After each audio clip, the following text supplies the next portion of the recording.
السلام علیکم ورحمۃ اللہ وبرکاتہ۔ الحمد لولیہ والصلاة علی نبیہ وعلی آلہ واصحابہ المتادبین بآدابہ، اما بعد فاعوذ باللہ من الشیطان الرجیم، بسم اللہ الرحمن الرحیم۔ فاعتبروا یا اولی الابصار، صدق اللہ العظیم۔ ان اللہ وملائکتہ یصلون علی النبی یا ایھا الذین آمنوا صلوا علیہ وسلموا تسلیما۔ اللہم صل وسلم بارک علی محمد معدن الجود والکرم وآلہ وبارک وسلم، صلاۃ و سلام علیک یا رسول اللہ صلی اللہ تعالیٰ علیہ وسلم۔ معزز سامعین، خطبہ مسنونہ میں قرآن پاک کی آیت کریمہ کے کچھ حصے کی تلاوت کا شرف حاصل کیا۔ آج کی اس محفل میں اسی آیت کریمہ سے متعلق اسلامی معلومات سے آگاہی کی کوشش کی جائے گی۔ رب قدیر میری زبان پر کلمہ حق کو جاری فرمائے۔ قرآن میں اللہ نے ارشاد فرمایا، فاعتبروا یا اولی الابصار، اے عقل رکھنے والو عبرت حاصل کرو، درس لو، سبق لو پچھلی قوموں سے۔ اللہ تبارک تعالیٰ نے اس میں یہاں پڑھے لکھے لوگوں کو بھی، اور جو لوگ پڑھے لکھے ہونے کا مزاج رکھتے ہیں، دونوں سے خطاب کیا کہ غور و فکر کرو، عبرت حاصل کرو پچھلی قوموں سے۔ ہم اور آپ جانتے ہیں کہ اس کائنات کا نظام اللہ کے ہاتھوں ہے، اس کے دست قدرت میں ہے۔ یہ زمین و آسمان، یہ چاند ستارے رب کے حکم کے بغیر کوئی حرکت نہیں کرتے ہیں۔ دنیا میں اچھائی اور برائی یہ بہت پرانی ہے اور ہمیشہ رہے گی، قیامت تک اس کا وجود ہے۔ پھر قیامت کے بعد اچھائی اور برائی اپنے انجام کو پہنچ جائیں گے۔ اس اچھائی اور برائی کے لیے اللہ تبارک تعالیٰ نے اس کائنات کے پیدا کرنے کے مقصد کو بیان کرتے ہوئے کہا تھا سورہ ملک کی ابتدائی آیتوں میں کہ الذی خلق الموت والحیات لیبلوکم ایکم احسن عملا، کہ وہی ہے جس نے موت اور زندگی دونوں کو پیدا کیا تاکہ تمہیں آزمایا جائے کہ تم میں کون نیکوکار ہوتا ہے۔ تو اس نیکی اور بدی کی یہ کشمکش دنیا میں ہمیشہ سے ہے اور رہے گی، اور کل قیامت تک اس نیکی اور برائی کی یہ جنگ چلتی رہے گی۔ لیکن اس نیکی اور برائی میں کوئی زیادہ نیکوکار، کوئی کم نیکوکار، یہ سلسلہ چلتا رہے گا۔ حضرت آدم علیہ نبینا علیہ الصلوۃ والسلام سے لے کر میرے حضور تک جتنے انبیاء کرام تشریف لائے، نیکی کے داعی رہے، نیکی کی دعوت دینے والے رہے، اور ہمیشہ ان کے مقابل میں جو لوگ تھے وہ بڑے بڑے بدی کی طرف بلانے والے تھے، گمراہ تھے، گمراہ گر تھے۔ تو بہت بڑے بڑے ظالم بھی گزرے ہیں، لیکن اس ظلم کی کہانی ختم نہیں ہوئی۔ اللہ تبارک تعالیٰ نے ظالموں کو ان کی سزائیں دنیا میں بھی رکھی اور آخرت میں بھی رکھی، تو کچھ کو نشان عبرت بنایا، کسی کو سخت سزائیں دی۔ قوم نوح کو طوفان کے عذاب سے مزہ چکایا، تو قوم ہود کو اور قوم لوط پر تو پتھر کی بارشیں برسائی۔ پھر قوم عود کے لیے زمینیں دھسائی گئی۔ مختلف قوموں پر اللہ تبارک تعالیٰ نے مختلف عذاب نازل فرمایا۔ یہ عذاب جب اللہ ذکر فرماتا ہے تو اس کے بعد ارشاد فرماتا ہے، فاعتبروا یا اولی الابصار، اے عقل مندو اس سے عبرت حاصل کرو کہ روگردانی، اللہ کی نافرمانی، رسولوں کو جھٹلانا، اللہ کے ساتھ کسی کو شریک ٹھہرانا، یہ وہ ایسی گناہ ہے جس کی بنیاد پر اللہ تبارک تعالیٰ قوم کو عذاب کا مزہ چکاتا ہے۔ انہی قوم میں بہت سارے بادشاہ گزرے ہیں، ان بادشاہوں کا طرز زندگی اپنی بادشاہت کے قیام کے لیے جابرانہ ہوتا تھا، ظالمانہ ہوتا تھا، ڈکٹیٹر والا ہوتا تھا کہ اپنی ذات کو منوا لے اور اپنی حکومت کو منوا لے۔ یہ طریقہ اسلام سے پہلے بھی چلتا رہا، اور ایران اور روم کی سلطنتیں اسی نام سے منسوب تھی کہ خاندان کا خاندان زمانے سے حکومتیں کرتے آ رہے تھے کہ باپ کے بعد بیٹا، بیٹے کے بعد بیٹا، بیٹے کے بعد بیٹا، اور اس کے نظام کو قائم رکھنے کے لیے وہ اپنی طاقت اور قوت ساری استعمال کر جاتے تھے۔ یہ طرز حکمرانی کا طریقہ اسلام کے بعد بھی بہت سارے ملکوں میں رہا، اور موجودہ دور میں بھی یہ ساری کہانیاں پلٹ کر آ رہی ہیں۔ ان موجودہ قریب 15-20 دنوں کے درمیان میں ہم نے بہت سارے واقعات دیکھے۔ ان واقعات میں سے ایک واقعہ ہے ملک شام میں بشار الاسد کا زوال۔ بشار الاسد جس کی ایک پارٹی تھی جو ملک شام میں قائم تھی، جس قریب 50 سال کا دور رہا اس پارٹی کی حکومت کا، پھر اس کو قریب 12 دن کے انقلابی دور کے بعد فوراً ہی دستبردار کر دیا گیا، اور اس نے اپنے آپ کو اس ملک کے چھوڑ کر دوسرے ملک میں پناہ لے لی۔ ملک شام بہت بابرکت ملک ہے۔ اس ملک کے حوالے سے اسلامی تاریخ بڑی جامع ہے۔ آج ملک شام کئی حصوں میں، کئی ملکوں میں تقسیم ہو گیا ہے، لیکن اسلامی نقطہ نگاہ سے جب بھی ملک شام مراد ہوتا ہے تو اس میں ابھی وقت کا فلسطین بھی شامل ہے، لیبیا بھی غالباً شامل ہے، اور کئی چھوٹے ممالک بھی شامل ہیں جس کو اسلام نے ملک شام کہا ہے۔ اس ملک شام کے لیے میرے آقا کریم صلی اللہ علیہ وسلم نے برکت کی دعا کی تھی، اور کئی مرتبہ برکت کی دعا کی۔ آپ آقا کریم صلی اللہ علیہ وسلم یوں ذکر کرتے ہیں کہ اللہم بارک لنا فی شامنا، اللہم بارک لنا فی یمننا، اے اللہ ہمارے ملک شام میں برکت عطا فرما، اے اللہ ہمارے ملک یمن میں برکت عطا فرما۔ یہ حضور نے کثرت سے دعا فرمائی، اور ملک شام کی اتنی فضیلت بیان فرمائی کہ بہت سارے صحابہ میرے حضور کے وصال کے بعد مدینے کو چھوڑ کر ملک شام منتقل ہو گئے ان برکتوں کی وجہ سے، جس کو حضور نے بیان فرمایا کہ اللہ نے بڑی برکتیں رکھی ہیں۔ قرآن پاک کی وہ آیت کریمہ بھی اسی سرزمین کے حوالے سے ہے کہ سبحان الذی اسریٰ بعبدہ لیلا من المسجد الحرام الی المسجد الاقصی، کہ فلسطین کی سرزمین بھی ملک شام کا حصہ ہے۔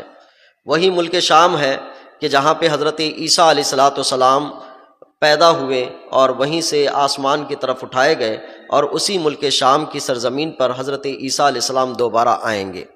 مصر دمشق کی جامع مسجد، دمشق ملک شام میں آتا ہے، دمشق کی جامع مسجد کے پوربی کنارے پر حضرت عیسیٰ علیہ السلام قیامت کے قریب نازل ہوں گے آسمان سے۔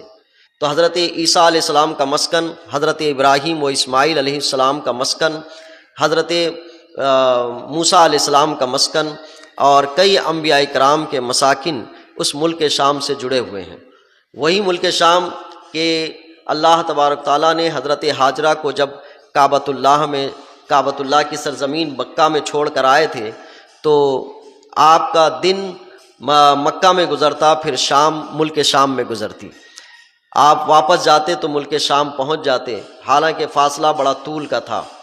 تو ملک شام کی اتنی فضیلت کے کئی صحابہ نے ان فضیلتوں کو سن کر ہجرت کی، اور ہجرت کرنے والوں میں حضرت بلال حبشی رضی اللہ تعالیٰ عنہ بھی۔ جب خلافت راشدہ مکمل ہوئی تو اموی دور شروع ہوا۔ حضرت امیر معاویہ رضی اللہ تعالیٰ عنہ کے خاندان کا جو دور حکومت رہا اس کو دور اموی کہا جاتا ہے۔ دور اموی ملک شام میں دمشق کو مرکز بنایا گیا، گویا کہ پہلے مدینہ مرکز رہا، پھر اس کے بعد حضرت علی رضی اللہ تعالیٰ عنہ نے کوفہ کو مرکز بنایا، پھر اس کے بعد حضرت امیر معاویہ رضی اللہ تعالیٰ عنہ نے دمشق کو مرکز بنایا۔ دمشق ملک شام کا حصہ ہے۔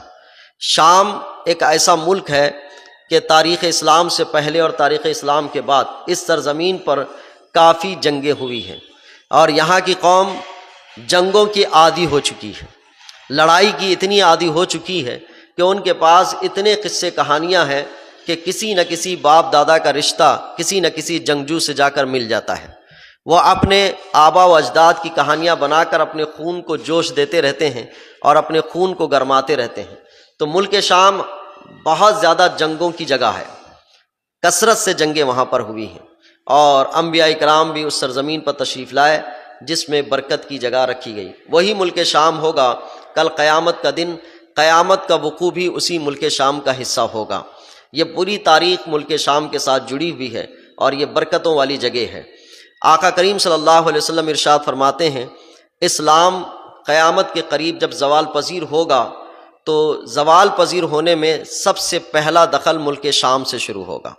ملک شام میں جب اسلام کی بقا یا اسلام کی ڈور کمزور ہونے لگے گی تو اسلام پورے روئے زمین پر کمزور ہونا شروع ہو جائے گا۔ تو ملک شام ایک علامتی نشان ہے، اور حضور نے یوں بھی ارشاد فرمایا کہ ملک شام جب زوال پذیر ہوگا تو اس میں ایک جماعت ہوگی جو حق پر ہوگی اور برابر وہ اسلام کے بقا کی کوشش کرتی رہے گی، وہ کبھی ختم نہیں ہوگی۔ اگر آپ ان دو روایتوں کو سامنے رکھیں تو موجودہ صورتحال میں ملک شام سے بشار الاسد کا جانا یہ کافی نہیں ہوگا کہ امن و امان باقی رہے، بلکہ مسلسل تاریخ ماضی اور مستقبل دونوں سامنے رکھنے کے بعد ملک شام میں جہاں مذہبی علامتوں کا تذکرہ ہے، وہیں ساتھ ساتھ آنے والے دور کی ایک پیشن گوئی بھی ہے کہ یہاں سکون اور امن بڑا مشکل سے قائم ہو پائے گا، اس لیے کہ مسلسل جنگی کیفیت میں لوگ ہمیشہ رہیں گے اور اس جنگی کیفیت کے ساتھ گزریں گے۔ بشار الاسد کی پارٹی باس پارٹی، جس کا 50 سالہ دور ختم ہوا، اب وہاں پر آزاد تحریک کے اعتبار سے ایک نئی حکومت کی بنیاد رکھی گئی۔ اس میں درستگی کتنی ہے، کتنی اچھائیاں ہیں، کتنی خرابیاں ہیں، بہت دور سے دیکھنے والے کو اس میں جج کرنا، اس میں فیصلہ کرنا بہت مشکل ہے۔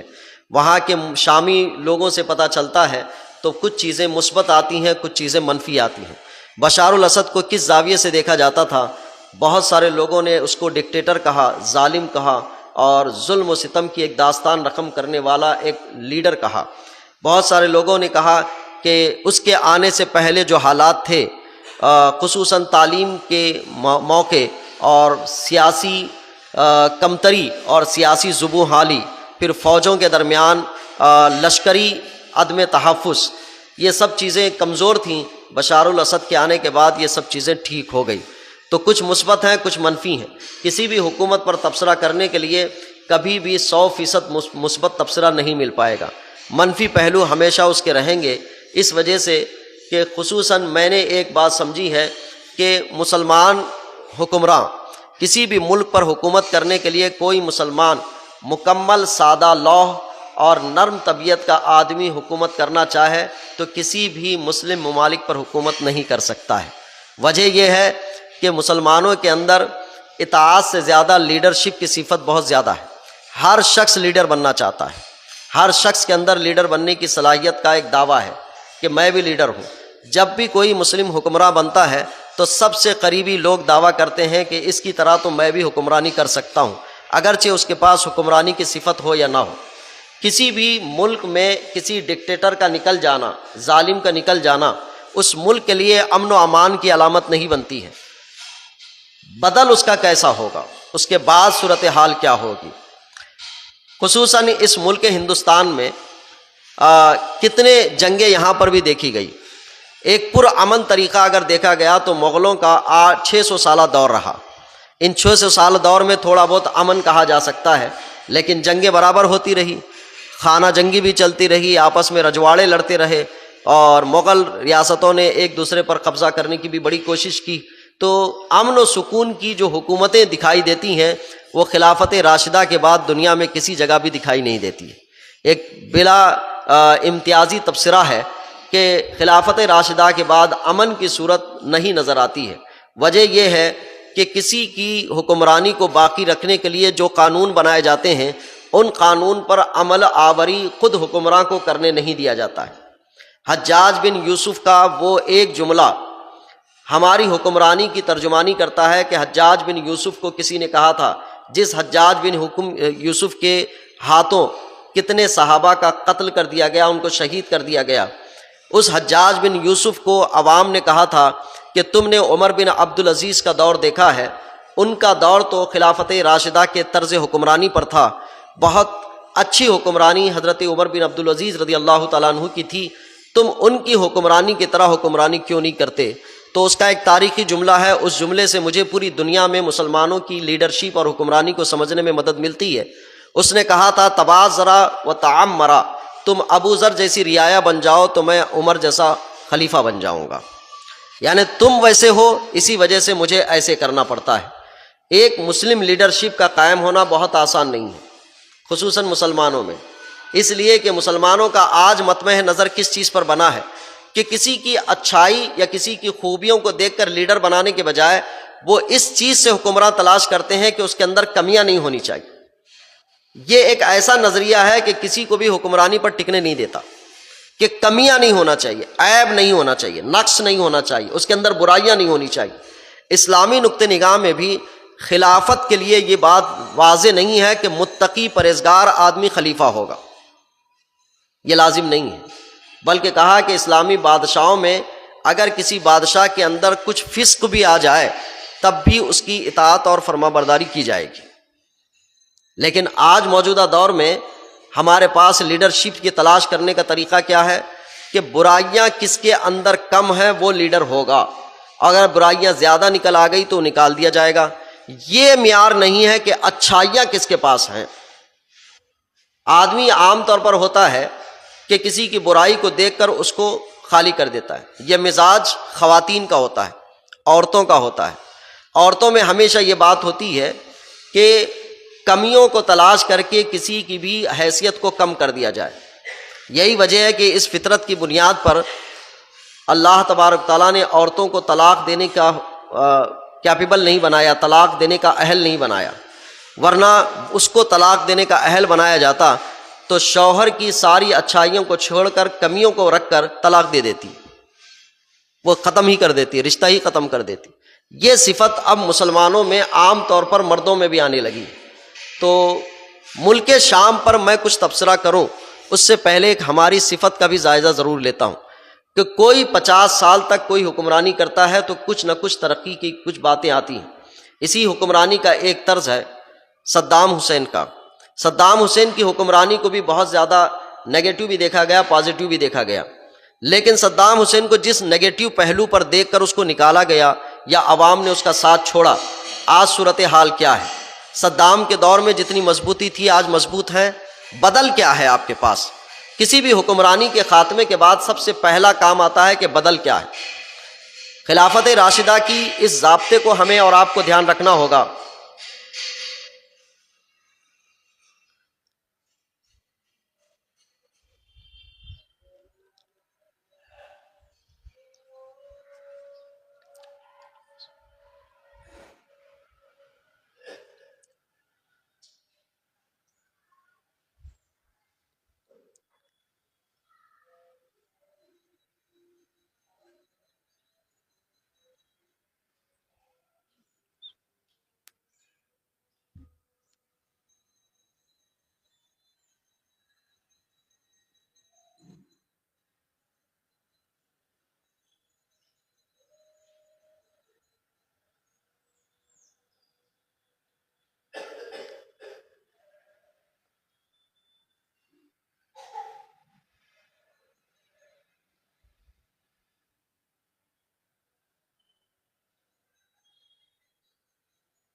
درود پاک پڑھیں، اللہم صلی وسلم بارک علی محمد۔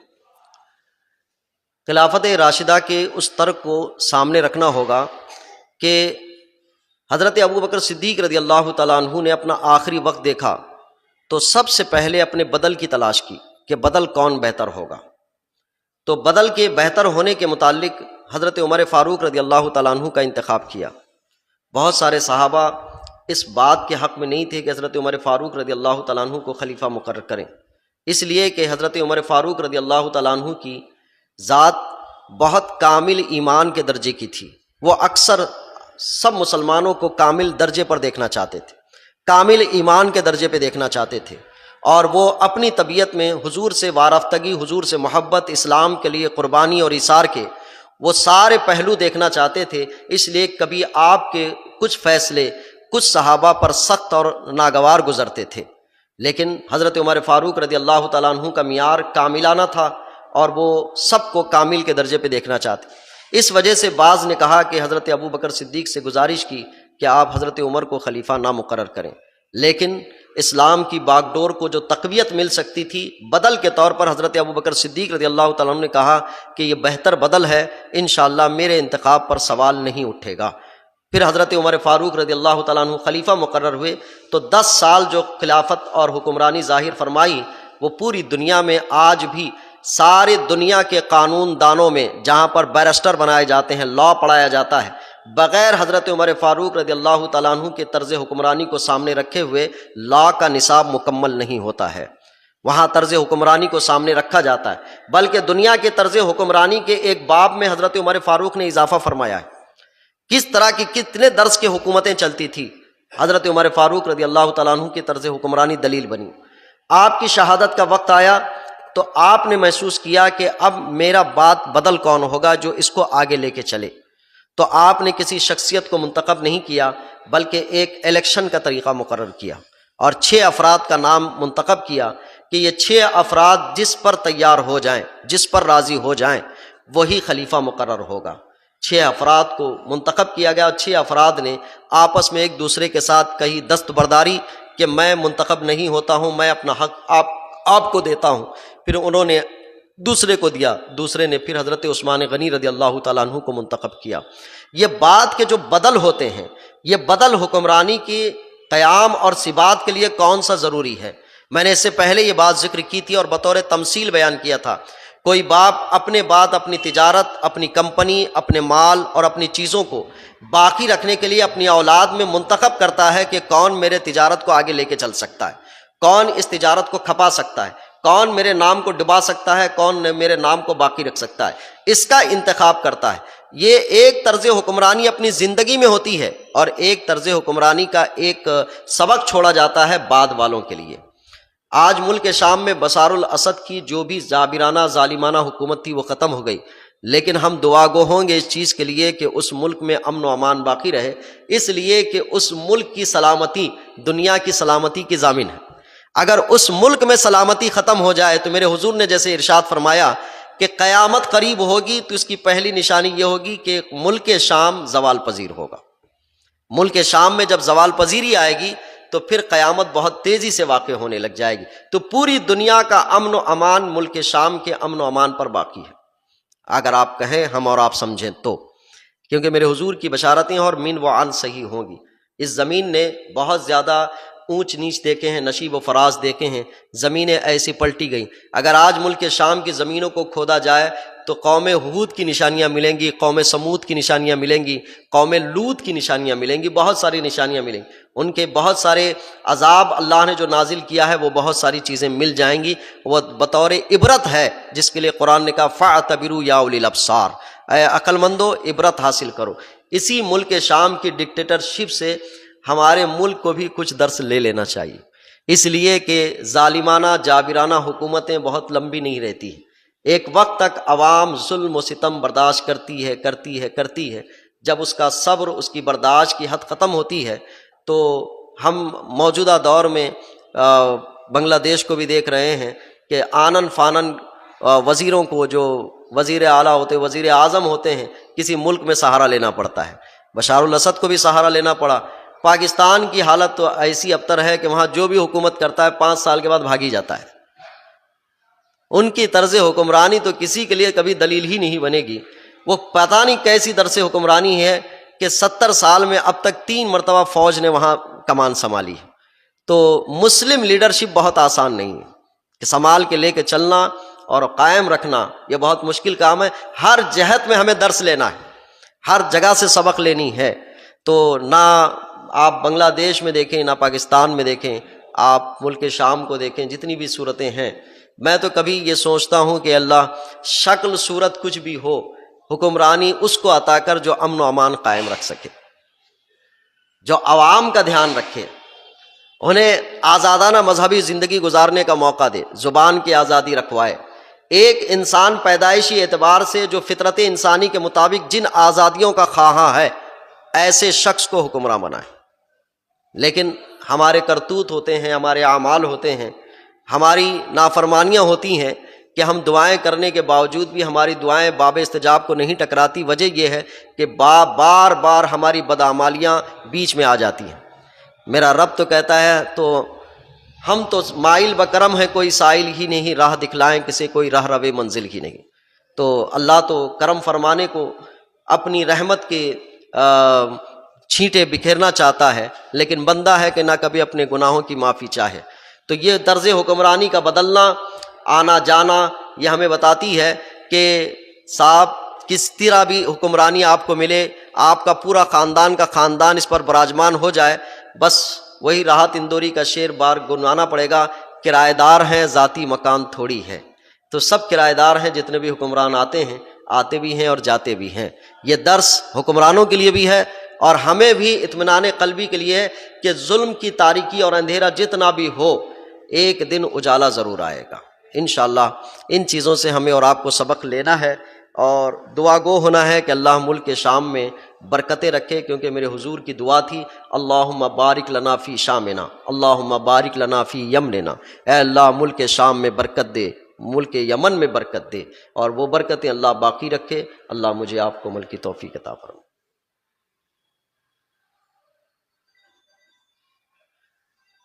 بسم اللہ الرحمن الرحیم۔ ربنا آتنا فی الدنیا حسنۃ وفی الآخرۃ حسنۃ وقنا عذاب النار۔ رب اغفر لی ولوالدی ولمن دخل بیتی مؤمنا وللمؤمنین والمؤمنات ولا تزد الظالمین الا تبارا۔